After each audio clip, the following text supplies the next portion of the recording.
Hello everyone, I am Santosh Panu and you are learning English with me. Okay, so let's get started. First of all guys, I welcome you all on this beautiful platform Krishna Classes, right? अब जो last में हमने previous paper analysis की जो हमारी series चल रही है बच्चे, उसमें ये हमारा 5th वीडियो है एंड आई होप कि आपने पीछे के 4 वीडियोस देख लिए हैं और बहुत कुछ आपको सीखने को मिला है, राइट। सबसे पहले मैंने आपको बताया था इसके बेनिफिट्स क्या हैं। सबसे पहले आपको क्वेश्चन टाइप समझ आ रहा है कि एग्जाम में क्वेश्चन कैसे पूछे जाते हैं। प्लस में आपको अगर एक वर्ड सिनोनिम पूछा जा रहा है तो प्लस में 3 वर्ड के ऊपर हमने और भी काम किया है कि फर्दर किसी एग्जाम में ये वर्ड आएगा तो हम कैसे डील करने वाले हैं। क्लियर? तो अभी शुरू करते हैं, ठीक है। सबसे पहला जो हमारा क्वेश्चन आ रहा है बच्चे, ये हमारे सीजीएल टीयर 1 के सारे क्वेश्चंस हैं जो हम डिस्कस कर रहे हैं। तो फर्स्ट क्वेश्चन देखिए क्या कह रहा है कि select the most appropriate option to fill in the blank. आपको एक फिलअप दिया गया है और उसमें आपको मोस्ट अप्रोप्रिएट वर्ड फिल करना है, राइट। तो एक बार सेंटेंस देखिए, being a millionaire he is leading a life. अगर हम यहाँ पर बात करें बच्चे कि भाई यहाँ पर एक प्रेजेंट पार्टिसिपल का ये लॉजिक दिया हुआ है। प्रेजेंट पार्टिसिपल वो होता है बच्चे करता हुआ, करते हुए, ये सेंस जो हमें देता है, प्लस में जो एक्शन का डूअर होता है। बीइंग यहाँ पर हमारा क्या है, प्रेजेंट पार्टिसिपल है जो हमें क्या बता रहा है कि भाई मिलेनियर होते हुए, सबसे पहले वो मिलेनियर है। तो यहाँ पर जो वो लाइफ लीड करेगा बच्चे, ये पॉजिटिव होगी या नेगेटिव, हमें सबसे पहले ये आइडिया लेना है। अगर हम यहाँ पर बात करें बच्चे कि मिलेनियर होते हुए वो जो लाइफ लीड कर रहा है, इसके अंदर कोई कॉन्ट्राडिक्शन नहीं है।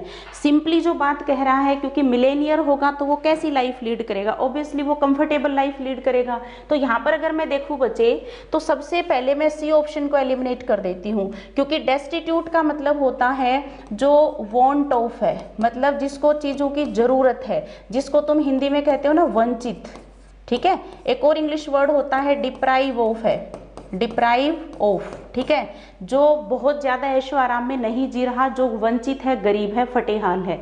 अगर मैं यहाँ पर बात करूँ बच्चे एक्सपेंसिव, एक्सपेंसिव का मतलब होता है महंगा, कॉस्टली जिसको आप कह सकते हो। लेकिन एक बात सोचो बच्चे, कॉन्टेक्स्ट में देखो क्या लिखा हुआ है, मोस्ट अप्रोप्रिएट वर्ड हमें यहाँ पर चाहिए।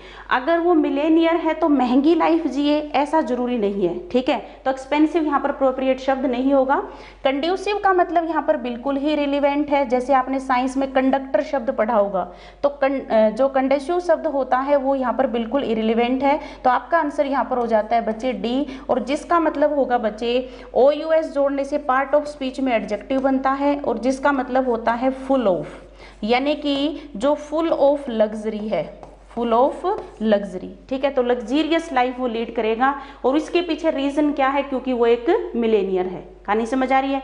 तो अगर हम यहाँ पर बात करें बच्चे तो फुल ऑफ लग्जरी कह सकते हो, या फिर दूसरा शब्द हम यूज कर सकते हैं कंफर्टेबल। क्या हो सकता है ये? कंफर्टेबल, ठीक है। तो हमने अप्रोप्रिएट शब्द का कैसे चुनाव किया कि being a millionaire he is leading a luxurious life, right. इसका मतलब ये निकलेगा कि फुल ऑफ कंफर्टेबल, उसकी जो लाइफ है वो क्या है, फुल ऑफ कंफर्टेबल है। और हो भी क्यों नहीं, मिलेनियर होगा तो ऑब्वियसली उसके पास क्या होंगे, कंफर्ट होंगे जिंदगी के। क्लियर है? तो ये था हमारा फर्स्ट क्वेश्चन। नेक्स्ट कह रहा है बच्चे कि select the most appropriate antonym of the given word. Antonym में हमने बात करी हुई है बच्चे, बिल्कुल ऑपोजिट शब्द आपको बताना पड़ता है। फर्स्ट जो इसका क्वेश्चन है बच्चे दैट इज स्पार्स। और स्पार्स का क्या मतलब होता है बच्चे? स्पार्स के 2 मतलब आपके सामने होते हैं। सबसे पहला शब्द होगा जो स्कैटर्ड है, मतलब जो बिखरा हुआ है, स्कैटर्ड है, ठीक है। अगर हम दूसरा मीनिंग बताएं बच्चे तो कोई ऐसी चीज जो बिल्कुल लेस मात्रा में है, ठीक है, जिसकी क्वांटिटी बहुत ज्यादा लेस है और जो एरिया है वो बहुत ज्यादा है। बहुत ज्यादा एरिया में कोई भी चीज बहुत कम होना, दैट इज कॉल्ड स्पार्स। ये इसका मीनिंग है। अगर हम यहाँ पर बात करें बच्चे, सबसे पहले ये जरूर याद रखोगे, क्वेश्चन की डायरेक्शन जरूर आपको पढ़नी है, क्योंकि अगला एंटोनिम पूछ रहा है तो ऑब्वियसली वो एक सिनोनिम जरूर देगा। क्लियर है? यहाँ पर अगर हम देखें बच्चे स्पार्स, तो इसका जो सिनोनिम है दैट इज स्कैंटी, लेकिन हमें तो क्या बताना है, एंटोनिम। ये शब्द बना है बच्चे स्कार्स से। स्कार्स का मतलब होता है किसी भी चीज की कमी। जैसे मैं जनरली बोलूं there is scarce of drinking water, यहाँ पर पीने के पानी की कमी है, that is called scarce, right. अगर हम यहाँ पर बात करें तो स्कार्स और स्कैंटी नाउन फॉर्म बन गया, ये दोनों आपके क्या हो गए, सिमिलर हो गए। कॉस्टली का मतलब होता है महंगा, जैसे भी एक ऊपर शब्द था हमारा एक्सपेंसिव था। एक और शब्द अच्छा होता है इसका डियर, ठीक है, महंगा। अगर हम यहाँ पर बात करें बच्चे ट्रैंकिल, ट्रैंकिल का मतलब होता है बिल्कुल काम, शांत, बिल्कुल क्वाइट, काम, बिल्कुल शांत। अगर हम यहाँ पर बात करें बच्चे एंटोनिम हमें बताना है तो स्पार्स का मतलब है कोई भी चीज बहुत ही कम मात्रा में, लेस क्वांटिटी में, तो उल्टा हो जाएगा बच्चे प्लेंटीफुल, यानी कि एबिडेंट, प्लेंटीफुल। कोई भी चीज जो है वो प्लेंटीफुल है, बहुत ज्यादा मात्रा में है, तो आपको आंसर क्या करना पड़ेगा, स्पार्स, और इसका जो एंटोनिम हो जाएगा बच्चे वो एबिडेंट हो जाएगा, जिसका मीनिंग होता है फुल ऑफ, यानी कि प्लेंटी ऑफ, बहुत ज्यादा मात्रा में होना। क्लियर है? तो ये बाकी जो वर्ड्स हैं ये आपके एलिमिनेट हो जाते हैं। सबसे पहले आपको एलिमिनेशन मेथड लगाना है किसी भी सेंटेंस में, because elimination method is the best method, right. अगर आप 3 को अलग कर रहे हो फिर आपका फाइनल आंसर बन रहा है तो वो आपका बिल्कुल सही आंसर भी होगा, प्लस क्वेश्चन की डायरेक्शन जरूर पढ़ेंगे आप। कई बार बच्चा सिनोनिम लिखते लिखते और नेक्स्ट क्वेश्चन में वो एंटोनिम पूछ रहा है लेकिन वो सिनोनिम करके आ जाता है, और क्वेश्चन जो एग्जामिनर होता है वो जानबूझ करके ये क्वेश्चन टाइप बनाता है ताकि बच्चा गलती से भी वो ठीक ना कर दे। समझ रहे हो ना? तो ऐसे आपको रिलेट करना है। मूव करते हैं क्वेश्चन नंबर 3। यहाँ पर जो सेंटेंस दे रखा है बच्चे वो क्या है कि select the correct passive form of the given verb. बच्चों अभी तक 4 वीडियोस आपने देखे होंगे, तो मैंने आपको वहां पर कुछ जानकारी दी है, एक्टिव वॉइस, पैसिव वॉइस के बारे में जानकारी दी थी। सबसे जो इसका बेसिक आइडिया है वो क्या है बच्चे कि वॉइस में हमेशा हम एक्शन का मोड चेंज करते हैं, एक्शन का मोड चेंज करते हैं, राइट। और अगर हम मोड चेंज करेंगे बच्चे तो हमारी एक शानदार ट्रिक है इसकी कि no change in tense. Voice में कभी भी टेंस में चेंज नहीं होता बच्चों, नरेशन में टेंस चेंज करना पड़ता है, आप इसको रटेंगे नहीं। वॉइस की अगर मैं बात करूं तो मोड चेंज करते हैं। क्या मतलब है कि कई बार हम ये कहते हैं कि एक्शन इस डूअर को करता है, वहां पर डूअर की इंपॉर्टेंस है। जैसे मैं आपको एक प्रैक्टिकल एग्जाम्पल बताती हूँ। अगर मैं ये कहती हूँ आई टीच इंग्लिश, यहाँ पर इंपॉर्टेंस डूअर की है क्योंकि इस एक्शन को मैं करती हूँ, राइट। आपने कई बार शहरों में किसी एकेडमी के आगे फ्लेक्स या होर्डिंग लगे देखे होंगे, वहां पर लिखा होता है इंग्लिश बाय संतोष पानू। वहां पर अगर आप लिखते हो क्या कि बाय संतोष पानू, बच्चों वो पैसिव फॉर्मेट है। रीजन क्या है, क्यों एकेडमी के आगे बाय संतोष पानू लिखा हुआ है? रीजन ये है बच्चों, उस एरिया में सबसे पहले कोई भी पर्सन आएगा तो हम उसका ध्यान किस तरफ खींचना चाहते हैं कि यहाँ पर इंग्लिश पढ़ाई जाती है, यहाँ पर इंग्लिश पढ़ाई जाती है। अगर कोई पर्सन है जिसको इंग्लिश सीखनी है तो सबसे पहले वो उस जगह को ढूंढेगा कि भाई इंग्लिश यहाँ पर पढ़ाई जाती है। After that second thing comes कि पढ़ाता कौन है। तो सबसे पहले हमें वहाँ पर किसको इंपॉर्टेंस देनी है? एक्शन को इंपॉर्टेंस देनी है। क्लियर है बच्चों? तो अगर मैं यहाँ पर बात करूँ, कोई भी एग्जाम्पल आप देख लो, जगह जगह पर लिखा जाता है कि यहाँ पर किताबें बेची जाती हैं, यहाँ पर एक्शन की इंपॉर्टेंस है। अगर किसी बच्चे को किताब खरीदनी है तो वो बुक स्टोर जाएगा या किसी पर्सन को ढूंढेगा कि भाई आप किताब बेचते हो? ऐसा तो नहीं होगा ना। सबसे पहले शहर में वो बुक स्टोर देखेगा, ठीक है, उसको जगह पता लगी कि यहाँ पर किताब बेचने का काम होता है। आफ्टर दैट वो पूछ सकता है कि इस काम को करता कौन है, राइट। कई बार आप कहते हो जी कैंसर जो है वो एक खतरनाक बीमारी है, लेकिन हम क्या कहते हैं बदले में? भाई इलाज हो सकता है, आजकल इलाज हो सकता है। क्या हम यहाँ पर डॉक्टर की बात कर रहे हैं? नहीं ना। हम उसकी इंपॉर्टेंस किसको दे रहे हैं? एक्शन को दे रहे हैं कि भाई इट कैन बी क्योर्ड, इलाज तो हो सकता है, राइट। तो हमें प्रैक्टिकल लाइफ में कई बार डूअर को इंपॉर्टेंस देनी पड़ती है, कई बार हमें एक्शन को इंपॉर्टेंस देनी पड़ती है। जब जब हम डूअर को इंपॉर्टेंस देते हैं बच्चों, इसको एक्टिव वॉइस कहा जाता है क्योंकि इसका जो डूअर है वो एक्टिवली प्रेजेंट है इस एक्शन में, राइट। पैसिव वॉइस हम कब बोल रहे हैं? जब क्या है कि एक्शन को इंपॉर्टेंस दी जा रही है, डूअर को इंपॉर्टेंस नहीं दी जा रही, तो तब हम पैसिव वॉइस बोलते हैं। टेंस इसमें चेंज नहीं होता। अगर मैं कहती हूँ मैं इंग्लिश पढ़ाती हूँ या मेरे द्वारा इंग्लिश पढ़ाई जाती है, आप देखेंगे टेंस सेम है। मैंने इंग्लिश पढ़ाई, मेरे द्वारा इंग्लिश पढ़ाई गई, बच्चों टेंस सेम है। तो आपकी यही एक सिंगल ट्रिक आपका क्वेश्चन ठीक करवा देगी, ठीक है। तो अगर मैं यहाँ पर देखूं बच्चे, तो जैसे ही मैंने सेंटेंस देखा बच्चे, डिड द प्रॉब्लम्स, अगर मैं यहाँ पर बात करूं डिड की, तो ये पास्ट टेंस हुआ। पास्ट टेंस की हेल्पिंग वर्ब क्या होती है? वॉज और वर होती है बच्चे। तो सीधा सा जाओ आप, मैं ए को इसलिए एलिमिनेट कर रही हूँ क्योंकि इसमें आर यू लिख रखा है, प्रेजेंट टेंस हुआ। मैं बी को इसलिए एलिमिनेट कर रही हूँ क्योंकि इसमें हैव यू बीन यानी प्रेजेंट परफेक्ट बना के लिख रखा है, गलत हो गया बच्चों। सी भी मैंने गलत कर दिया क्योंकि यहाँ पर आर यू लिख रखा है, आर यू डिस्करेज। बच्चे मुझे is am are has have तो चाहिए ही नहीं, राइट। तो ये देखिए 3 को मैंने एलिमिनेट कर दिया और सिर्फ मेरा आंसर बचा है वर वाला। अब क्योंकि इंटेरोगेटिव का जवाब इंटेरोगेटिव से देना होता है, तो ये देखिए were you disgraced by the problems you had to face, और यही आपका सही आंसर भी होगा। क्लियर है? सिर्फ आपने ये सीखा कि वॉइस में टेंस चेंज नहीं होता और उसी लॉजिक से आपने 3 को एलिमिनेट कर दिया, एक आपका आंसर है। Got my point? क्लियर है? आगे बढ़ते हैं। नेक्स्ट हम देखें बच्चे कि select the word meaning the same as the group of word given. बच्चों ये जो हमारा क्वेश्चन है वो क्या है? ये क्वेश्चन है हमारा कि पूरा सेंटेंस आपको दे रखा है और आप उस पूरे सेंटेंस के लिए एक वर्ड दोगे, ठीक है, जिसको हम इंग्लिश में कहते हैं वन वर्ड सब्स्टिट्यूशन।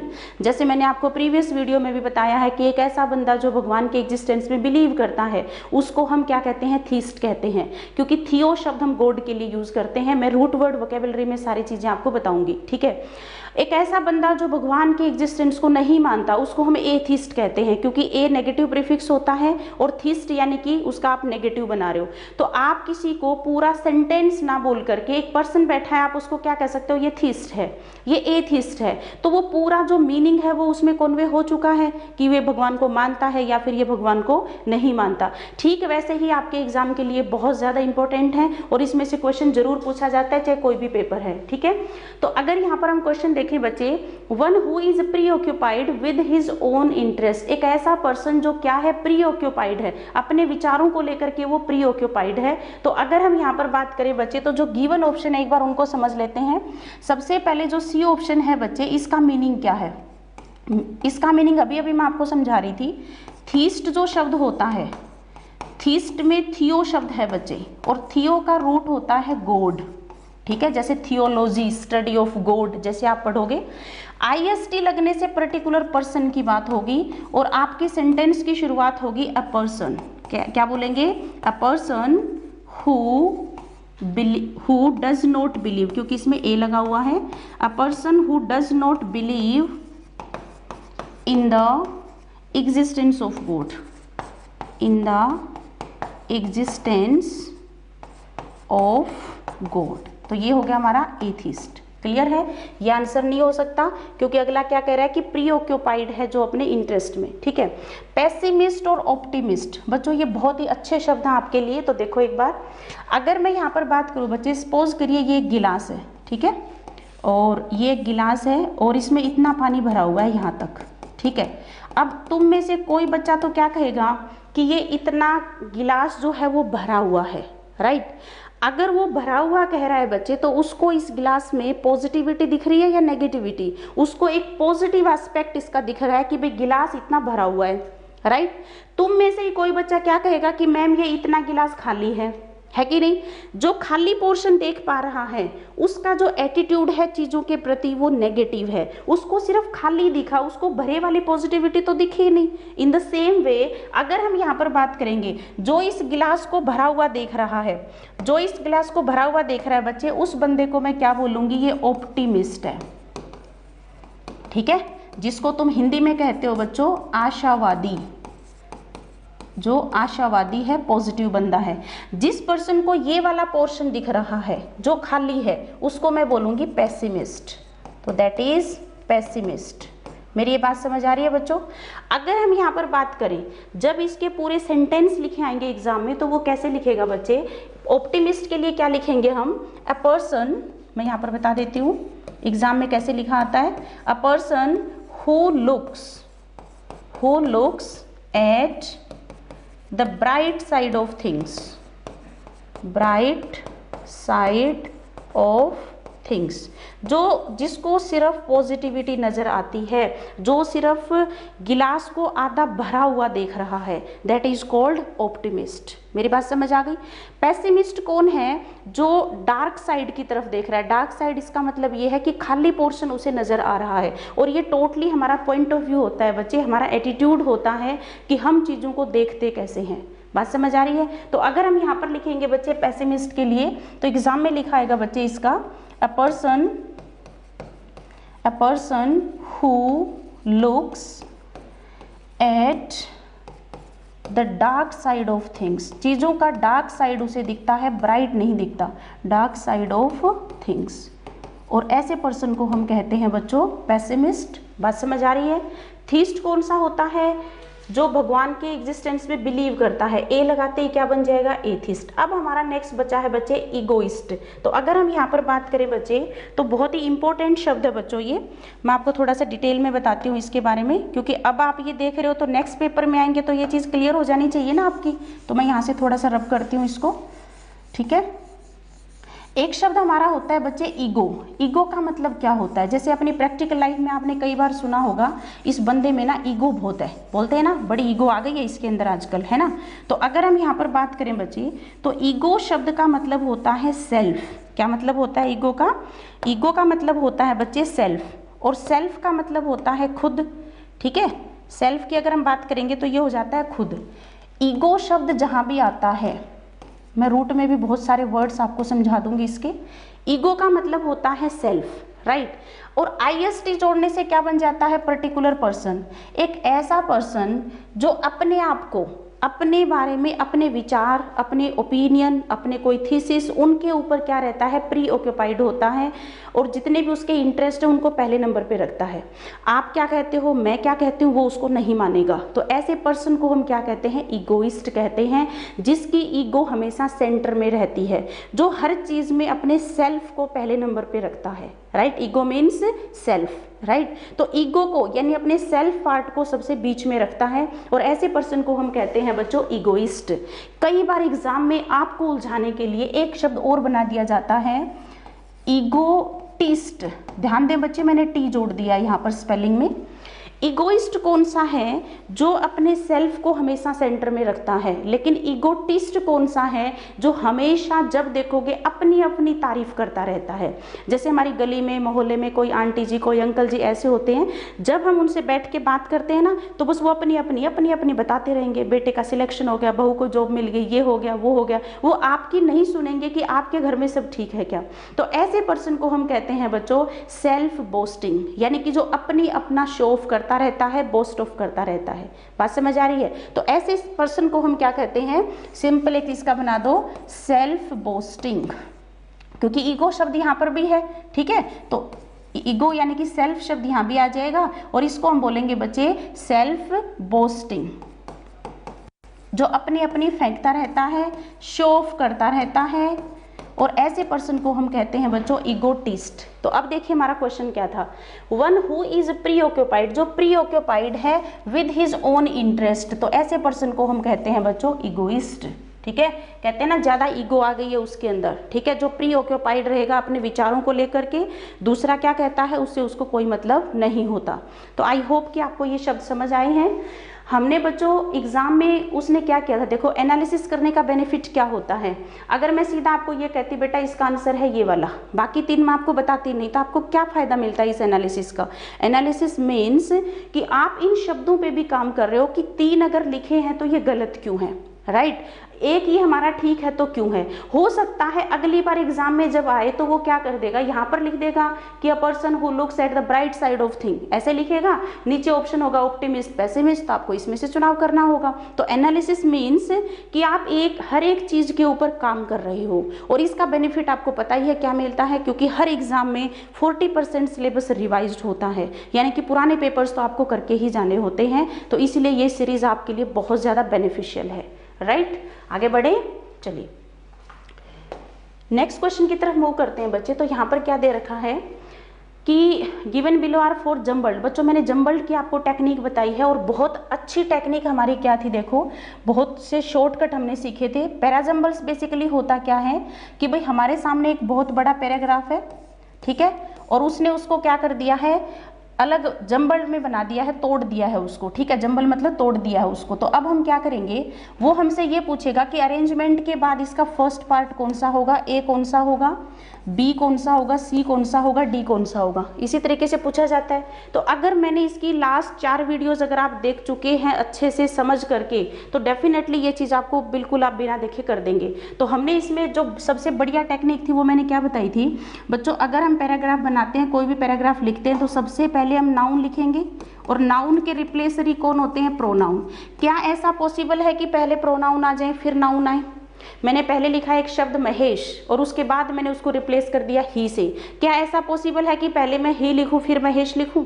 ऐसा पॉसिबल नहीं होता, क्योंकि नाउन के रिपीटिशन को अवॉइड करने के लिए ही हम प्रोनाउन यूज करते हैं, राइट। प्रोनाउन के पूरे चैप्टर में हम ये डील करते हैं कि पूरे सेंटेंस में कहीं भी नाउन रिपीट नहीं होना चाहिए और उसकी जगह पे हम क्या यूज करते हैं? अपना प्रोनाउन। क्लियर है बच्चों? तो सबसे पहली टेक्निक क्या काम आ सकती है? आप जैसे ही 4 पैराग्राफ की लाइनें पढ़ोगे, आप ये देखना, अगर किसी सेंटेंस में प्रोनाउन लिखा हो ना, वो आपका कभी भी फर्स्ट नहीं हो पाएगा। क्लियर है? और भी मैंने बहुत सारी टेक्निक बताई है। अगर किसी सेंटेंस में क्वेश्चन है तभी तो आंसर होगा। क्या ऐसा पॉसिबल है कि पहले आप किसी चीज का आंसर दे रहे हो और उसके बाद उसका क्वेश्चन करो? बताइए, ये चीज पॉसिबल है क्या? कभी भी पॉसिबल नहीं है, ठीक है ना। तो टेक्निक क्या बन गई बच्चे? पहले हमारा क्वेश्चन होगा तभी आंसर होगा। अगर किसी जगह पे स्टेटमेंट गिवन है तभी तो एग्जाम्पल दोगे।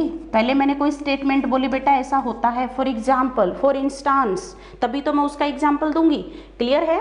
पहले अगर कोई फुल फॉर्म लिखी हुई है, किसी जगह पे फुल फॉर्म लिखी हुई थी, क्या लिखी हुई थी? स्टेट बैंक ऑफ इंडिया, तो नेक्स्ट जो स्टेटमेंट होगी उसी में तो आप SBI लिख सकते हो।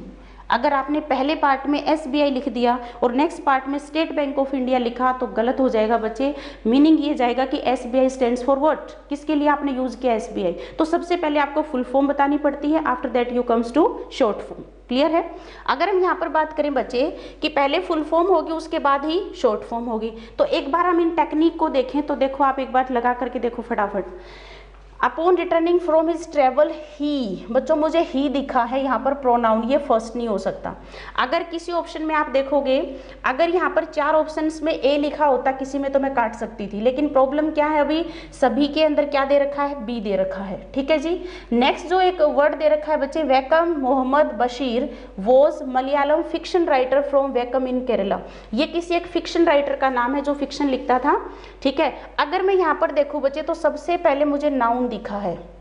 ठीक है, ये मेरा फर्स्ट हो सकता है, और क्योंकि अब मैं ज्यादा इसमें माथापच्ची नहीं करने वाली, रीजन इज क्योंकि सभी ऑप्शन में बी है तो मैं अब आगे नहीं जाऊंगी। क्लियर? अगर आप देखोगे बच्चे बी सभी में गिवन है। अब हमारा क्वेश्चन आ गया कि बी के बाद सी आई, बी के बाद ए आई या बी के बाद D I, this is my question. तो नेक्स्ट देख लेते हैं।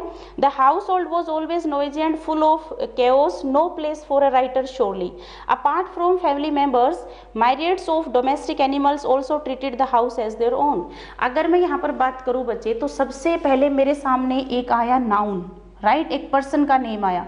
मुझे सेकंड उस ऑप्शन पे जाना होगा जिसमें ही लिखा होगा। अगर ये पर्सन है तो हम इसको रिप्लेस किससे करेंगे? ही से। अगर मैं यहाँ पर बात करूं, आप देख रहे थे क्या यहाँ पर कोई ही प्रोनाउन का यूज हुआ था? नहीं हुआ था, इसलिए मैंने काट दिया कि ये सी फर्स्ट नहीं हो सकता।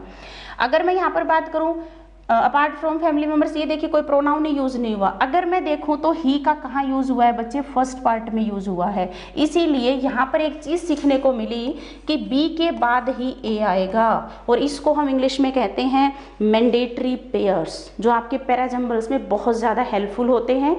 मैंडेटरी पेयर का ये मतलब है कि पहले अगर बी आया है, और ये क्यों आया है बच्चे? क्योंकि ये एक नाउन है। सबसे पहले हमने इस पर्सन को यहाँ पर इंट्रोड्यूस किया है, और जब हमने वेलकम की बात करी है तो उसके बाद हम उसको प्रोनाउन क्या देंगे? ही देंगे। क्लियर है? तो अगर मैं यहाँ पर देखूं ऑप्शंस में तो बी के बाद ही ए आएगा। देखो एक बार, बी सी काट दूं, बी सी काट दूं और बी डी काट दूं, सिर्फ और सिर्फ ये आंसर है। समझने के लिए थोड़ा और समझ सकते हो। चेन ऑफ थॉट्स देखिए आप यहाँ पर क्या है। चेन ऑफ थॉट्स क्या होता है बेसिकली कि आपकी बातचीत आगे कहाँ बढ़ रही है। सबसे पहले देखो क्या कह रहे हैं कि ये फिक्शन राइटर है वैकम, और वो उसका रीजन बताया है कि ये कहाँ से है? वैकम से, केरला में। ठीक है, नेक्स्ट क्या कह रहा है कि upon returning from his travels, जब वो ट्रेवल्स के बाद वापिस आता है, he was forced to live in a house, वो एक ऐसे घर में रहने के लिए मजबूर हो जाता है, where his large family lived, जहाँ पर उसकी बड़ी सी फैमिली रहती है। क्लियर है? अब तीसरी बात इसमें क्या आ जाए वो देखो। पहले फैमिली को इंट्रोड्यूस किया, यहाँ पर फैमिली इंट्रोड्यूस हुई, नेक्स्ट फैमिली की बात कहाँ चल रही है? ये चल रही कि apart from his family members, family members के अलावा वहां पर क्या है? कुछ डोमेस्टिक एनिमल्स भी हैं, जो डोमेस्टिक एनिमल्स जो होते हैं वो भी ट्रीट करते हैं कि ये भी हमारा ही घर है। फ्लो ऐसे चल रहा है हमारा, और लास्ट अपने आप क्या हो जाएगा कि ऐसे सिचुएशन में जहां पर बहुत ज्यादा केओस होता है, शोर शराबा होता है, तो वहां पर राइटर के लिए लिखना बहुत मुश्किल हो जाता है। इस तरीके से हमारा चेन ऑफ थॉट्स चल रहा है। बात समझ आई। सबसे पहले हमने नाउन उठाया, नाउन को प्रोनाउन दिया, वहां पर फैमिली इंट्रोड्यूस हुई, तो नेक्स्ट बात फैमिली की किस में थी, डी में थी, और लास्ट हमारा क्या हो जाएगा, सी। तो यही हमारा आंसर था, BADC। आई बिलीव कि आप इसको कॉपी में लिख करके देखेंगे। इन्हीं 4 सेंटेंसेस को एक बार कॉपी में लिखना, फिर इसमें चेन ऑफ थॉट्स देखना, उसके बाद आपका फाइनल आंसर आ जाए, उसको मैच करना कि ऐसा हमने क्यों बनाया। ट्रस्ट भी बच्चों, अगर आप 20-30 ऐसे एग्जाम्पल कर लोगे, डेफिनेटली आपका आंसर बिल्कुल ठीक आने लग जाएंगे। क्लियर है। तो ये हमारा क्या होता है, जस्ट प्रैक्टिस का मामला होता है। ठीक है जी, नेक्स्ट क्वेश्चन की तरफ मूव करते हैं। नेक्स्ट क्वेश्चन जा रहा है बच्चे कि select the incorrectly spelled word. हमसे क्या कर रहा है कि वो स्पेलिंग पूछ रहा है। कई बार क्या करता है बच्चे इसमें कि 4 देगा, उसमें से करेक्ट पूछेगा, कई बार क्या करेगा 4 में से सही कौन सा है ये पूछेगा। तो ये डिपेंड करता है क्वेश्चन क्या है। अगर हम सबसे पहला शब्द देखें बच्चे, बिल्कुल सही स्पेलिंग है इग्नोरेंस, और जिसका मीनिंग क्या है, लैक ऑफ नॉलेज, या फिर ये कहो लैक ऑफ विजडम। मतलब इग्नोर बंदा है ये, ऐसे मत समझना जिसको इग्नोर किया गया है, मतलब ये ऐसा बंदा है जिसको नॉलेज नहीं है, लैक ऑफ विजडम या फिर लैक ऑफ नॉलेज। ठीक है। इन्फ्लुएंस का मतलब क्या होता है, बेसिकली इम्पैक्ट, प्रभाव होना। ठीक है। या फिर हम इसको एक और शब्द कह सकते हैं, पावर, या फिर हम कह सकते हैं कंट्रोल, किसी चीज के ऊपर कंट्रोल होना, इन्फ्लुएंस होना। ठीक है। तो ये इसका मीनिंग होता है। इम्पीच का मतलब होता है बच्चे टू ब्लेम, किसी को ब्लेम करना। ठीक है। अक्यूज बना देना उसको। ठीक है। तो that is exactly called impeach. जैसे कोई भी पर्सन होता है बच्चे, अगर वो करप्शन के खिलाफ या कोई भी ऐसे गलत काम करता हुआ पकड़ा जाता है तो उसको फिर इम्पीच किया जाता है, यानी कि उसको ब्लेम किया जाता है। क्लियर। तो अगर मैं यहाँ पर बात देखूँ बच्चे, तो इटिनरेट हमारा होता है बच्चे बेसिकली ट्रैवलर, कोई भी ऐसा पर्सन जो ट्रैवल करता रहता है। ठीक है। इसी को हम एक और बहुत अच्छा शब्द बोलते हैं वेगाबोंड, जो एक जगह पे नहीं रहता, घुमक्कड़ टाइप का आदमी होता है। लेकिन इसकी जो स्पेलिंग होती है बच्चे, यहाँ पर ई नहीं आता, यहाँ पर ए आता है, और यही इसकी स्पेलिंग मिस्टेक थी। तो इनकरेक्टली जो शब्द था वो हमें देखना था। क्लियर है। तो इसलिए आपका आंसर यहाँ पर क्या हो जाता है, सी। तो आप एक बार थोड़ा स्पेलिंग पे भी काम कर लेंगे। ठीक है। नेक्स्ट जो आता है बच्चे हमारा, ये कह रहा है एक हमारा क्या कहते हैं इसको, क्लोज टेस्ट कहते हैं। जैसे लास्ट प्रीवियस पेपर में मैंने आपको काफ़ी सारा करवाया है ये। ठीक है। क्लोज टेस्ट का मतलब क्या होता है बेसिकली, कि आपके सामने एक पैराग्राफ है, उसमें कुछ शब्द मिसिंग है, आपको पर्टिकुलर शब्द का चुनाव करके उसको फिल करना है। क्लियर है जी। बस अब ये देखिए, सबसे पहले अगर हम पढ़ के देखें तो इसकी टेक्निक क्या है कि सबसे पहले हम इसको बिना फिलअप करे एक बार रीड करेंगे। रीड करने का फायदा क्या होता है बच्चे, हमें उसकी थीम समझ आ जाती है। और थीम का फायदा क्या होगा कि भाई यहाँ पर पॉजिटिव बात हो रही है या फिर नेगेटिव बात हो रही है। पॉजिटिव बात होगी तो हम वोकेबलरी भी पॉजिटिव यूज करेंगे, नेगेटिव बात होगी तो हम नेगेटिव वोकेबलरी यूज करेंगे। राइट। अब ये देखिए, सबसे पहले Milton Hershey return to the village where he had been born in the heart of dairy country. He opened his chocolate manufacturing plant, blank दे रखा है 905। With access to all the fresh milk, he began producing the finest milk chocolate. The plant opened in a small Pennsylvania village is today the chocolate factory in the world. The confections created here are around the world. अगर मैं इस पूरे paragraph में बात करूँ बच्चे, तो Milton Hershey की बात चल रही है यहाँ पर, जिसने चॉकलेट जो हमारी आती हैं उनका जो आविष्कार किया था। ठीक है। आज जितनी भी चॉकलेट हमारी यहाँ पर मिलती हैं बच्चों, वो उन्हीं का ब्लेसिंग है कि आज हमें वो चीज़ मिली। ठीक है। अगर हम यहाँ पर बात करें बच्चे, तो फर्स्ट सेंटेंस जो है उसमें डेट बताई गई है कि 1905 में ये काम किया गया था। ठीक है। अगर मैं बात करूँ डेट की बच्चे, तो ऑप्शन देखो क्या दे रखे हैं, टू, एट, इन और ऑन। अगर हम यहाँ पर बात करें बच्चे, तो देखिए आप जब भी कोई भी डेट बोलते हो, आगे के लिए याद रखेंगे इस बात को, जब भी आप कोई डेट बोलते हो तो आप इसको इतने भागों में तोड़ो, डे, डेट, और आगे लिख दो मंथ और ईयर। इतने भागों में बटी होती है। डे और डेट के साथ हमेशा ऑन लगता है बच्चे। ठीक है। मंथ और ईयर के साथ हमेशा इन लगाया जाता है। ठीक है। अगर मान लो हमारी बात खत्म हुई है 3 मार्च, तो आप ये देखोगे कि 3 मार्च क्या हुई, डेट हुई, आपको यहाँ पर ऑन लिखना पड़ेगा, ऑन 3 मार्च। अगर यहाँ पर लिखा होता मंडे, तो हम यहाँ पर लिखते बच्चे ऑन मंडे। बात समझ आ रही है। डे और डेट के साथ हमेशा ऑन का यूज होता है। अगर मान लो वो यहाँ पर मंथ लिख देता कि भाई मार्च में ये काम शुरू किया था उसने, तो बच्चों इन मार्च होता। अगर वो ये कह देता कि अभी साफ साफ उसने लिखा है कि 1905 में ये काम हुआ था, तो ये क्या हुई, एक साल, साल से पहले हमेशा क्या लगता है, इन। क्लियर है? तो देखो एक बार ऑप्शंस में, टू दिया है, काट दो, एट गलत हो जाएगा, ऑन गलत हो जाएगा, साल से पहले हमेशा क्या लगता है, इन। बात समझ आई? इन 1905। ठीक है। अगर हम बात करें बच्चे, with access to all the fresh milk he began producing the finest milk chocolate, the plant blank दे रखा है इन ए स्मॉल पेनिसिल्वेनिया। अगर हम यहाँ पर बात करें बच्चे कि 1905 में उसने ये काम शुरू किया, with access to all the fresh milk, भाई अगर वो चॉकलेट बनाएगा तो उसको मिल्क की जरूरत पड़ेगी। अब कौन सा मिल्क जो उसको क्या था, क्या मिल्क कंसिडर्ड हो सकता है, नहीं हो सकता।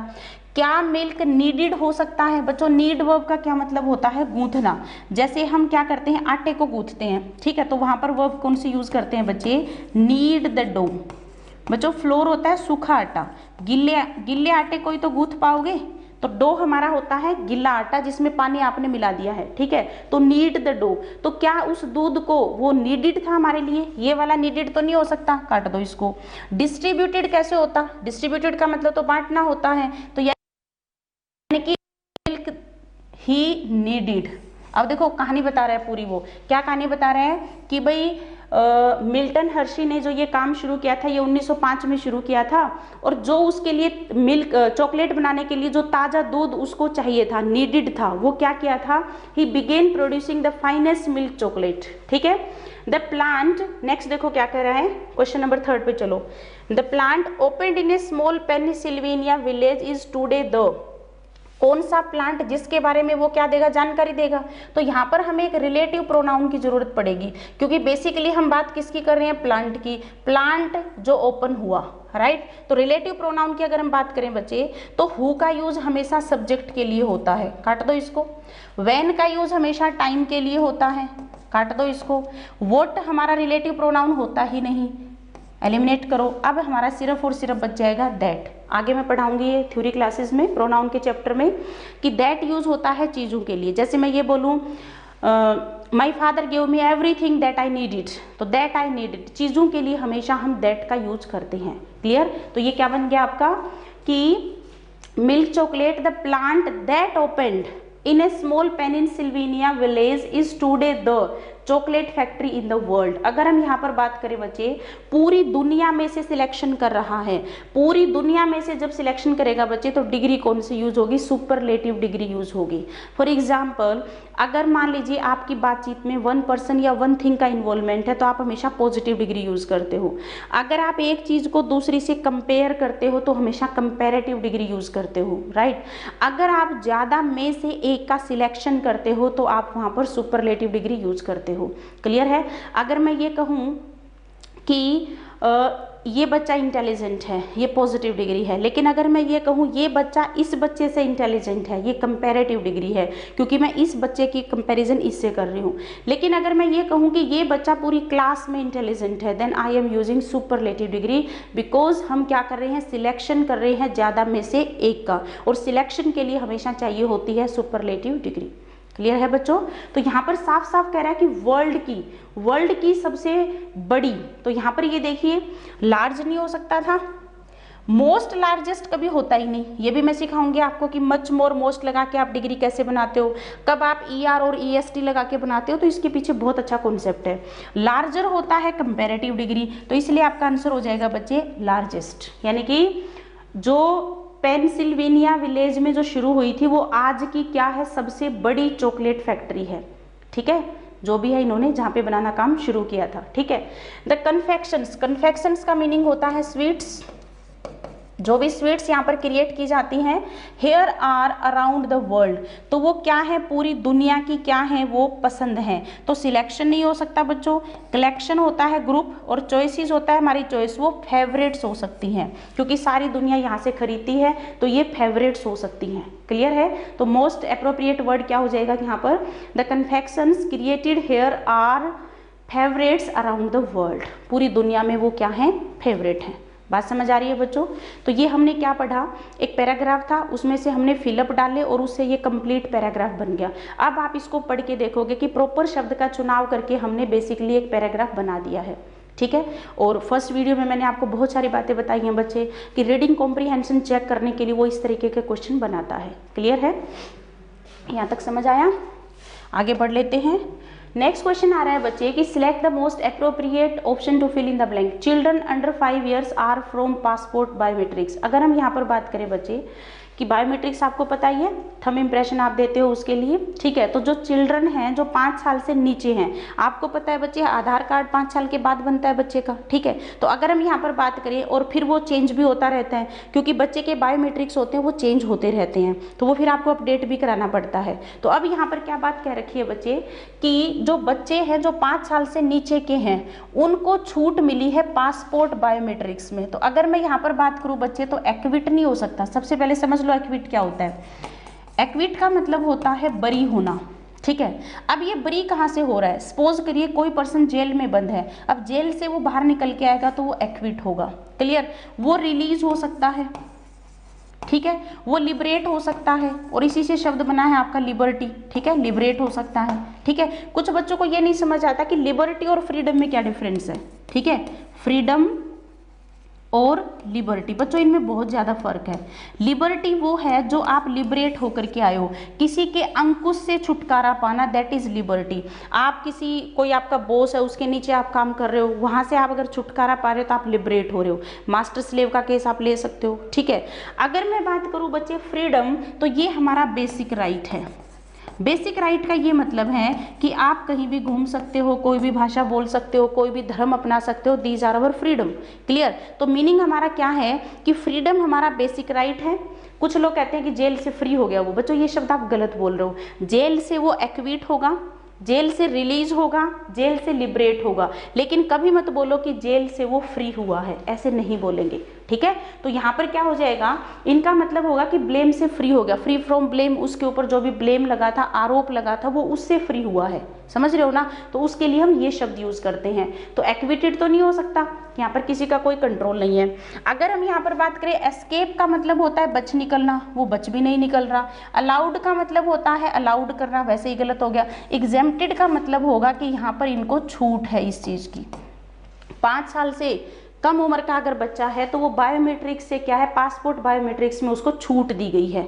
जैसे आप कोई भी फॉर्म भरते हो कि अगर ये फॉर्म कोई विमेन भरती है तो उसकी फीस में एग्जेम्पशन है, पढ़ते हो ना लिखा, ये वही शब्द है कि उसकी फीस में क्या दी गई है, छूट दी गई है। छूट के लिए ये शब्द हम यूज करते हैं।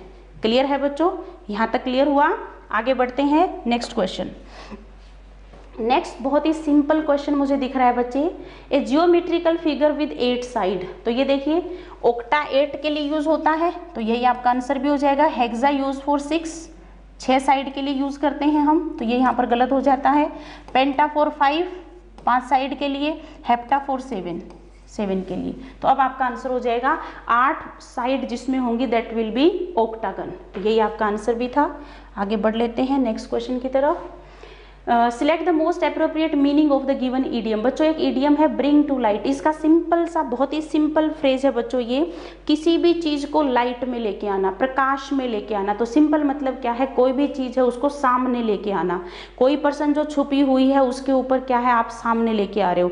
जैसे एग्जाम में क्वेश्चन भी आते थे कि इस चीज के ऊपर प्रकाश डालो, तो प्रकाश डालने का यही मतलब था कि उसको सामने लेके आओ, आप अपने पॉइंट्स बताओ इसके फेवर में। क्लियर है? तो यही हमारी फ्रेज भी होती है। तो ये reveal clearly, praise in public ये तो नहीं हो सकता था, ठीक है। ब्राइटन अप नहीं हो सकता, चीयर समवन किसी को खुश करना ये भी नहीं हो सकता। तो आपका आंसर हो जाएगा बच्चे रिवील क्लियरली, ठीक है। ब्रिंग टू लाइट का सिंपल मतलब है रिवील मतलब प्रकट करना, और कैसे, बिल्कुल क्लियरली। अगर कि कोई भी चीज लाइट में नहीं है तो वो उतनी क्लियर नहीं दिखेगी, लाइट में लेके आओगे तो वो चीज बिल्कुल क्लियर हो जाएगी। तो दैट इज रिवील क्लियरली, और यही आपका आंसर भी है। आगे बढ़ लेते हैं question number 15। Select the most appropriate synonym of the given word. बच्चों बहुत ही सिंपल वर्ड दिया हुआ है।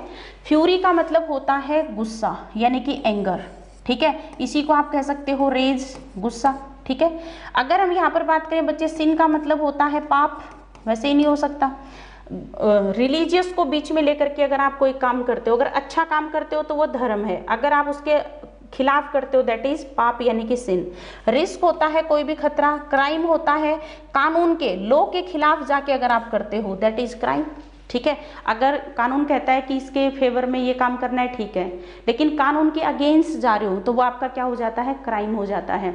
जैसे कि किसी भी पर्सन की जान लेना एक क्या है, कानूनी अपराध है, बोलते हैं ना, क्योंकि कहीं भी नहीं लिखा कि आप किसी पर्सन की जान ले सकते हो। क्लियर है, बात समझ आ रही है।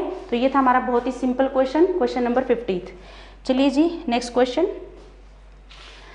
Select the most appropriate meaning of the given idiom. बच्चों ये फ्रेज आ गई है होल्ड वाटर, और आप इसको अपनी प्रैक्टिकल लाइफ से कैसे जोड़ सकते हो। सपोज करिए आप कोई बर्तन खरीदते हो, कोई कंटेनर खरीदते हो, ठीक है, या फिर सिंपली आप अपनी लाइफ से यूज करो। जिस एरिया में हम रहते हैं, हम मटका खरीदते हैं ना, पानी गर्मी में पानी पीने के लिए मटका खरीदते हैं। तो जब हम खरीदते हैं तो उसमें क्या चेक करते हैं, भाई कहीं ये लीक तो नहीं है, तो हम उसमें पानी डाल के देखते हैं, पानी डाल के देखते हैं। अगर पानी उसमें से निकल रहा है तो क्या हम उस बर्तन को खरीदेंगे, क्या उस मटके को हम खरीदेंगे, नहीं। अगर उसमें से पानी निकल नहीं रहा, इट मीन्स वो लीक नहीं है, वो होल्ड कर सकता है वाटर को। तो अगर मैं बात करूं बच्चे, ये था इडियम का ओरिजिन कि कोई भी कंटेनर जो पानी को होल्ड कर सकता है, इसका मतलब वो बिल्कुल सही है। आपने कोई कटोरी खरीदी घर में, खाना खाने के लिए जो बर्तन खरीदते हैं, ठीक है, गिलास खरीदा आपने कोई भी, अगर आपने कोई भी लिक्विड डाला, अगर वो लीक होगा तो क्या वो बर्तन काम का रहेगा हमारे लिए, नहीं ना, वो होल्ड ही नहीं कर सकता वाटर को। तो ऐसे यूटेंसिल्स हमारे लिए क्या हो जाएंगे, यूजलेस हो जाएंगे। तो कोई ऐसी चीज जो होल्ड कर सकती है वाटर को, तो अगर हम इसको अपनी लाइफ से जोड़ें तो इस फ्रेज का जो ओरिजिन था इस तरीके से था, लेकिन प्रैक्टिकल लाइफ में हमने इसको कैसे यूज कर लिया कि होल्ड वाटर का मतलब है कोई भी चीज जो बिल्कुल वैलिड है, ठीक है। वैलिड बनाने के लिए हम इसको जैसे कहते हैं ना, बात में बड़ा दम है, तो ये बिल्कुल वही बात है कि वैलिड है ये चीज, ठीक है। जैसे मैं ये बोलूं कि इसको एग्जाम्पल में यूज कर लेते हैं, हिज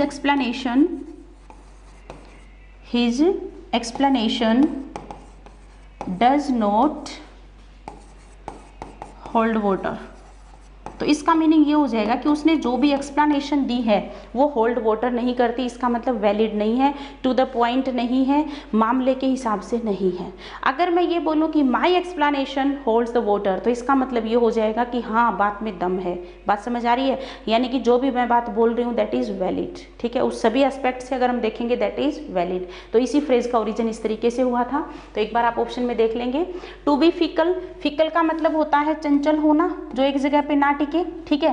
टू बी बिजी ये भी नहीं हो सकता, टू बी डीप गहरा हो ये भी नहीं हो सकता। तो ये स्पेलिंग आप एक बार ठीक कर लेंगे बच्चे, वैलिड ऐसे कर लो और आपका आंसर हो जाएगा टू बी वैलिड। तो 60th का आंसर क्या हो जाएगा बच्चे, C. So answer is C. Next question में आ रहा है बच्चे कि select the most appropriate option to substitute the underline segment in the given. बच्चों ये पूरा एक सेगमेंट दे रखा है, आपको ये बताना है कि सेगमेंट में, तो बच्चों एक बार थोड़ा सा ध्यान देंगे।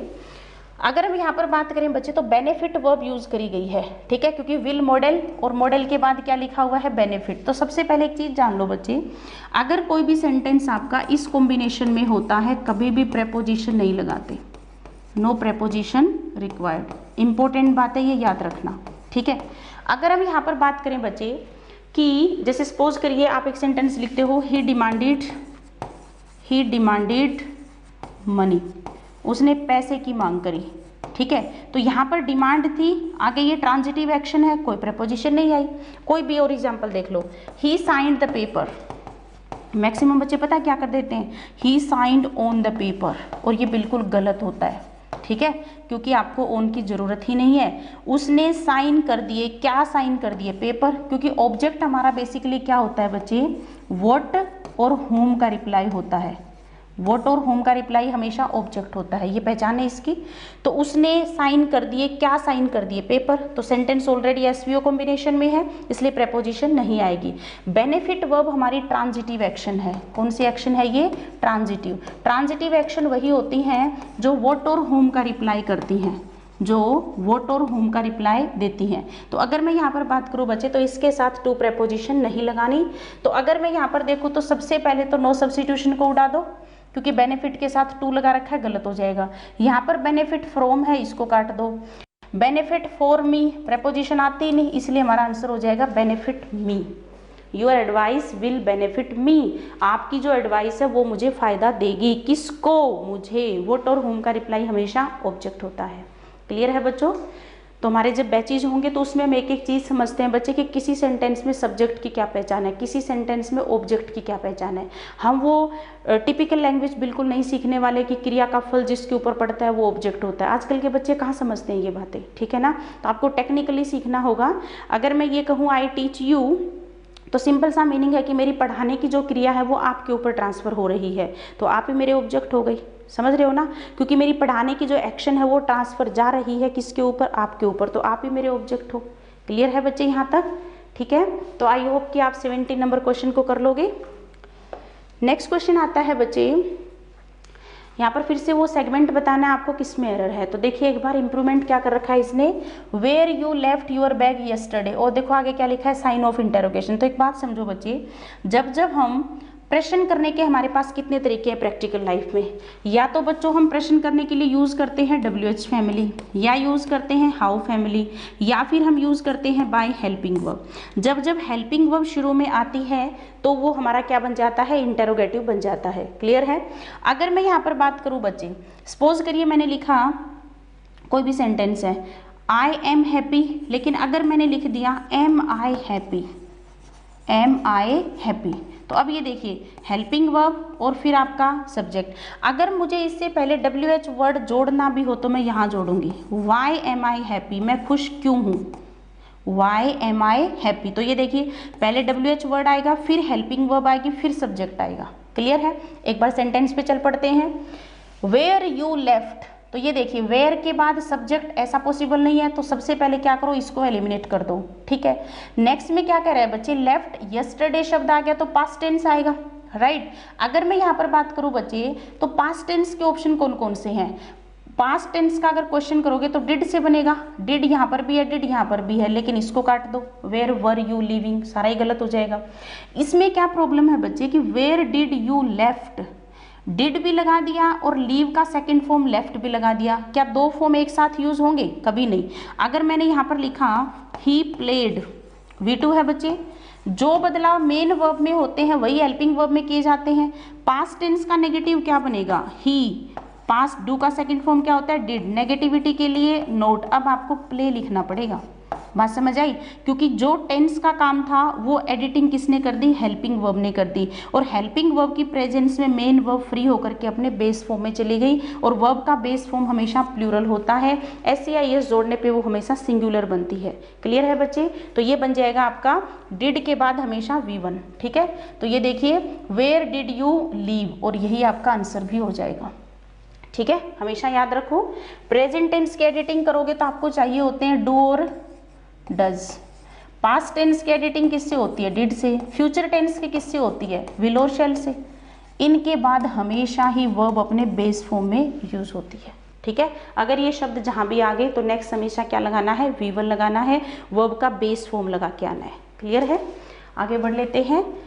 नेक्स्ट क्वेश्चन, नेक्स्ट दे रखा है बच्चे फ्रेंडशिप, और आपको क्या बताना है, एंटोनिम बताना है। बच्चों फ्रेंडशिप का मतलब होता है दोस्ती, तो फ्रेंडशिप का एक सिनोनिम जरूर मिलेगा, MET, बिल्कुल ठीक है, सिनोनिम वर्ड हैं दोनों।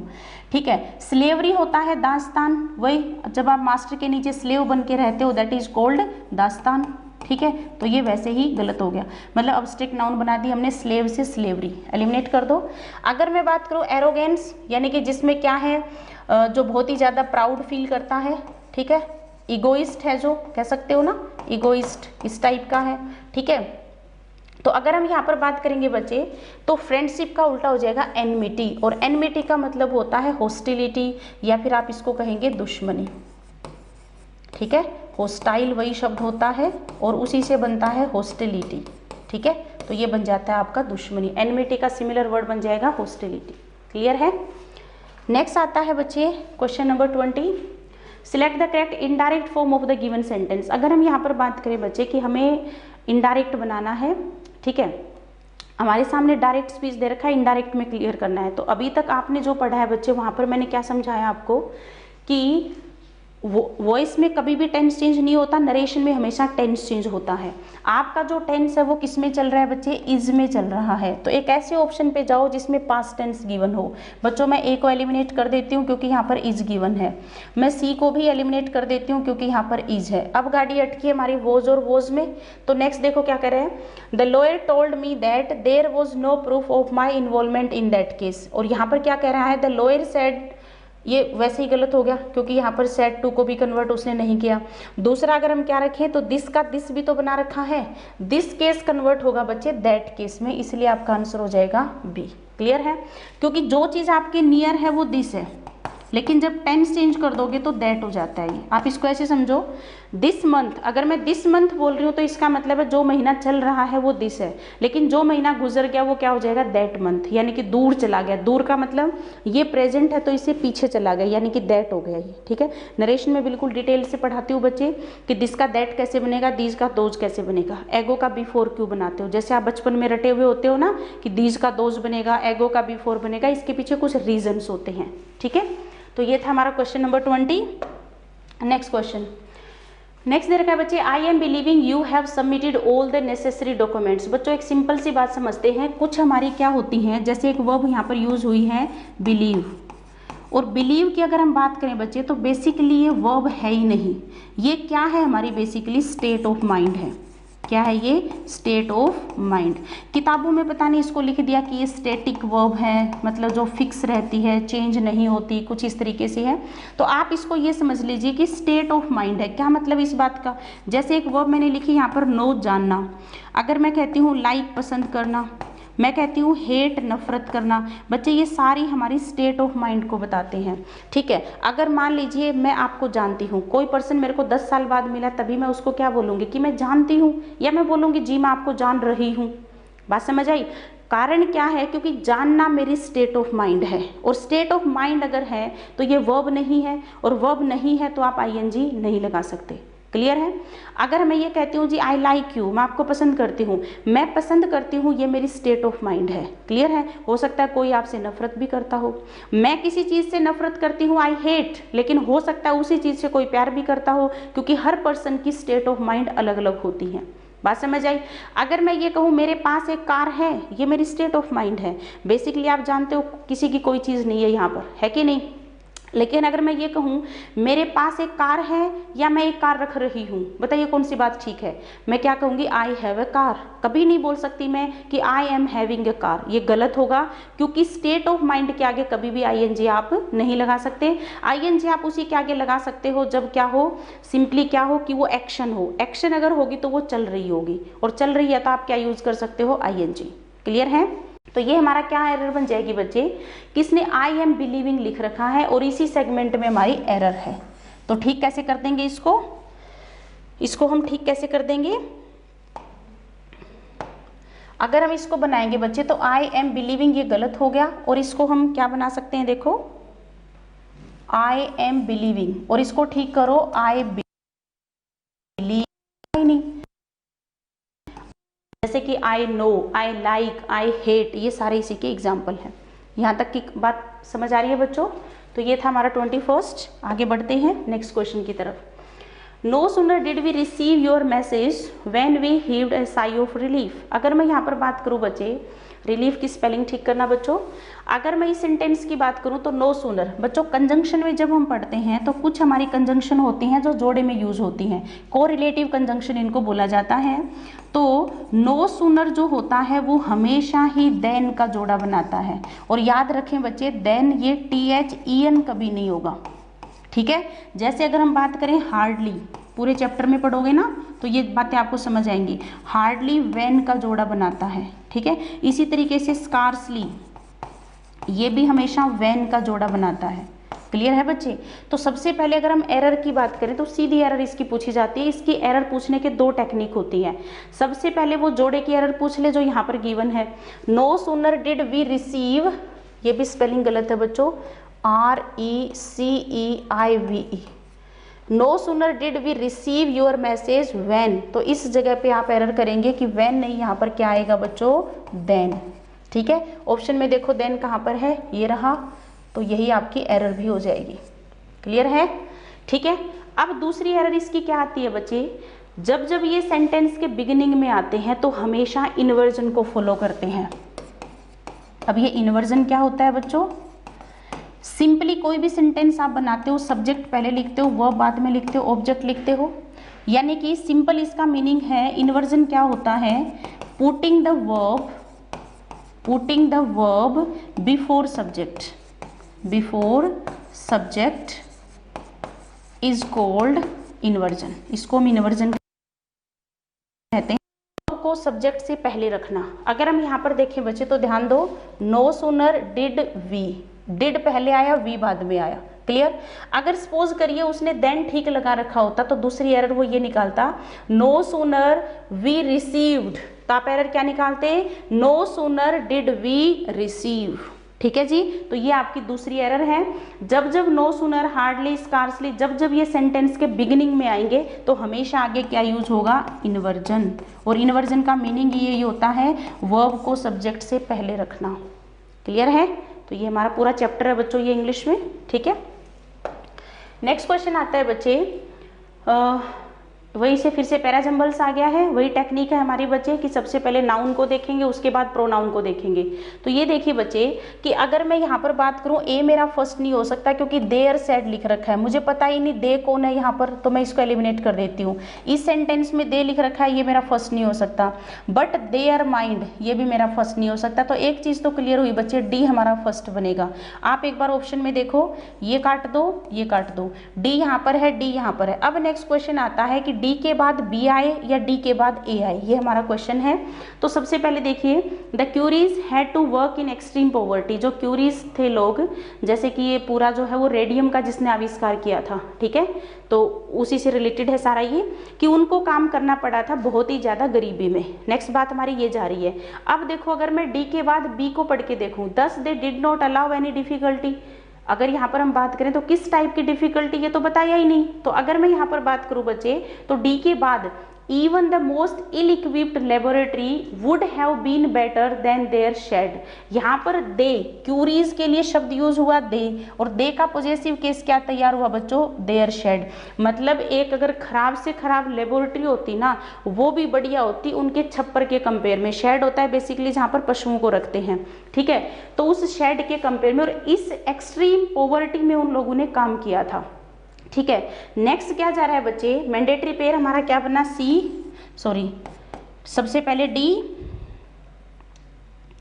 सबसे पहले हमारा क्या चला गया था, डी, डी के बाद क्या चला गया हमारा ए, मैंडेटरी पेयर बन गया। नेक्स्ट फ्लो ऑफ थॉट कहाँ जा रहा है, कि इतनी गरीबी में काम करना पड़ा, but their mind was set upon the discovery of radium. लेकिन उनका जो माइंड था ना, क्यूरीज का जो माइंड था वो बिल्कुल सेट था किसके ऊपर, कि उन्होंने जो खोज करनी थी 10, इसीलिए, और यही रीजन था क्योंकि पहले माइंड सेट था, पहले माइंड सेट था, और माइंड सेट था इसीलिए तो फिर 10 लिखोगे ना। इसीलिए क्या हुआ, they did not allow any difficulty to come in their way, इसीलिए किसी भी डिफिकल्टी को उन्होंने अपने रास्ते में नहीं आने दिया। इस तरीके से आपका चेन ऑफ थॉट चल रहा है। तो आपका आंसर हो जाएगा बच्चे DACB।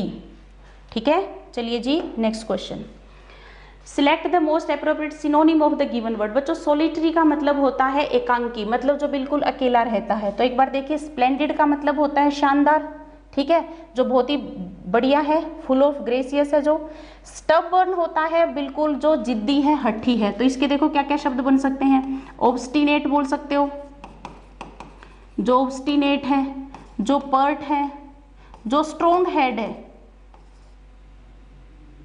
जो स्ट्रोंग हेडेड है, मतलब जिसका हेड बिल्कुल स्ट्रोंग हो गया, जो हिलेगा नहीं, तो दैट इज स्टबर्न, हठी, जिद्दी आप जिसको कहते हो। सेंसिबल होता है समझदार टाइप का, यानी कि जो रीजनेबल है, ठीक है, तो रीजनेबल है जो कि बिल्कुल बात को समझता है, दैट इज सेंसिबल। क्लियर। तो अब ये देखिए बच्चे, सोलिटरी का मतलब होता है एकांकी, तो दैट इज सिंगुलर, और यही आपका आंसर भी हो जाएगा। क्लियर।